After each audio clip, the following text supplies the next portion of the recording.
Voilà, bonjour, aujourd'hui on va faire le cours sur le tableau d'avancement. Donc normalement vous êtes le groupe qui avait fait le TP sur l'avancement, donc vous devriez pouvoir comprendre ce cours. Alors pourquoi un tableau d'avancement? Lors d'une réaction chimique, on va avoir des produits en fonction des quantités de matière de réactif qu'on a mis dans la solution.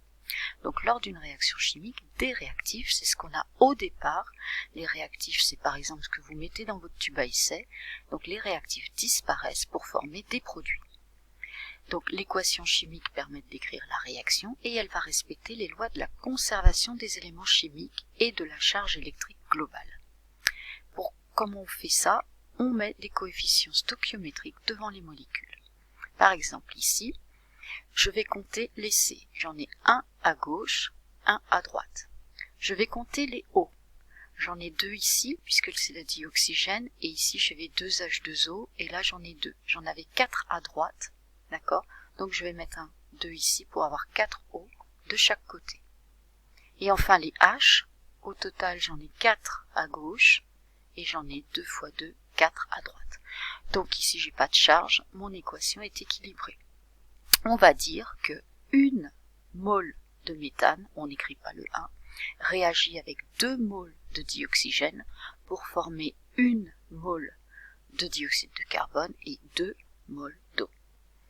Donc parfois vous avez des espèces chimiques présentes dans les solutions, mais qui ne réagissent pas. On va dire que ce sont des espèces spectatrices et donc on ne les met pas dans les équations.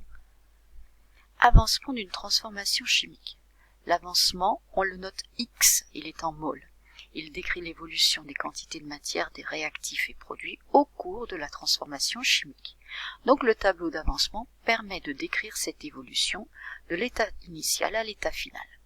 Donc pour écrire un tableau d'avancement, il faut d'abord que vous ayez équilibré votre équation chimique. Voilà, vous équilibrez votre équation chimique, vous la mettez dans votre tableau d'avancement. L'avancement, on va le noter X. Alors, à l'état initial, X égale 0, bien sûr. Donc, vous avez la quantité initiale de CH4, la quantité initiale de O2, et puis à l'état initial, bien sûr, vous n'avez encore rien fabriqué, donc vous avez 0 CO2, 0 H2O. Ça, c'est l'avancement à l'état initial. Alors, ici, c'est marqué N0CH4, N0O2.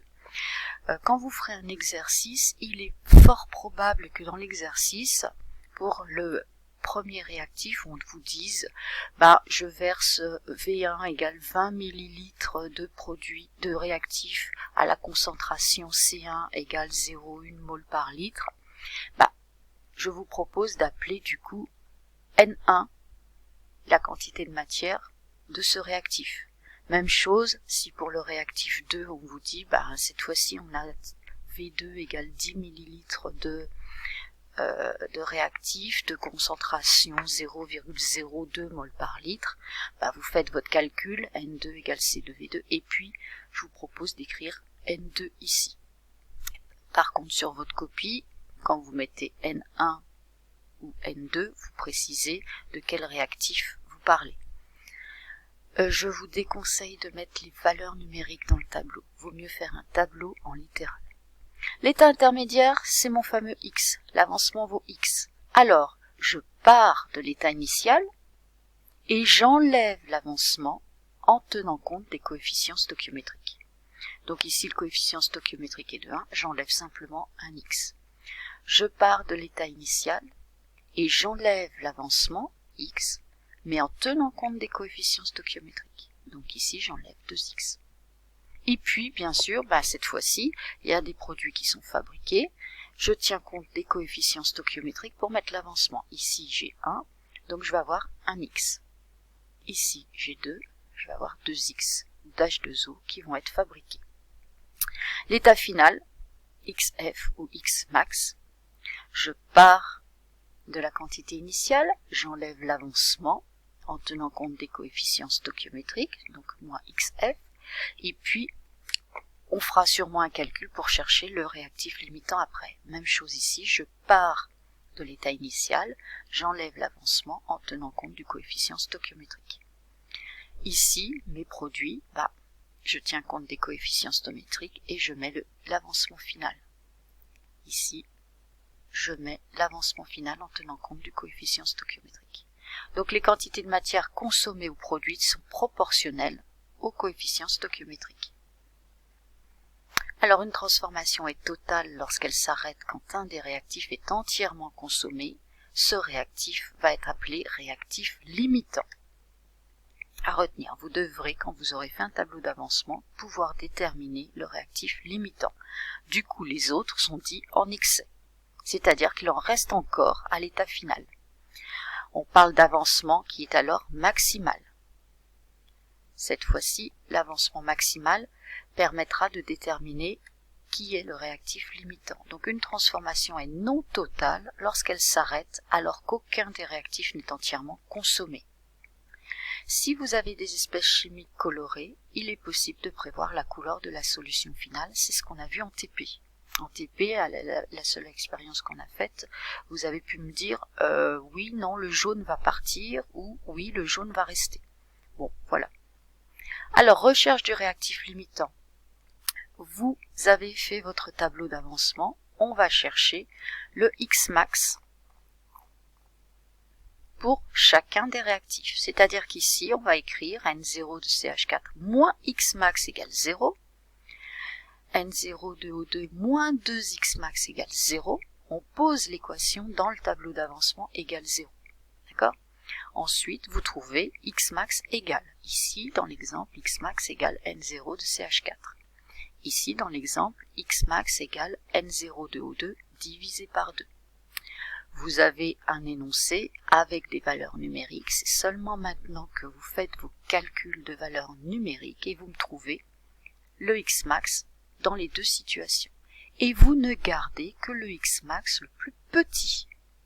Vous gardez le Xmax le plus petit, ça sera le réactif limitant. Si vous avez trouvé le Xmax, eh ben vous remplacez ici Xf par Xmax et ici 2Xf par 2Xmax. C'est-à-dire que du coup, vous savez calculer la quantité de produits, par exemple quantité de molécules d'eau que vous avez fabriquées.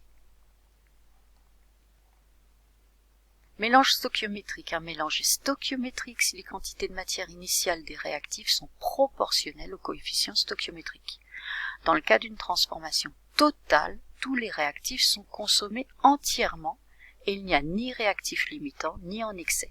Donc là, vous aurez dans les deux colonnes des réactifs Xmax égale 0. Le Xmax il vaudra la même chose parce qu'on est dans les proportions stoichiométriques. Alors, pour trouver le limitant, vous pouvez aussi utiliser cette méthode, mais cette méthode ne vous permet pas de faire comme dans le tableau d'avancement, de trouver par exemple la quantité de produits fabriqués. Mais c'est une aide. Je reprends mon équation chimique. Ici, on se sert des coefficients stoichiométriques pour trouver le réactif limitant. C'est-à-dire qu'on va dire quantité de matière de CH4 sur 1. On va la comparer à quantité de matière de O2 sur 2. Et puis, vous avez un énoncé, vous pouvez faire vos calculs. Si quantité de matière de CH4 sur 1 est plus petite que quantité de matière de O2 sur 2, alors CH4 est le réactif limitant. Si c'est l'inverse, alors ce sera O2 le réactif limitant. Et si vous avez une égalité, alors vous avez les proportions stoichiométriques.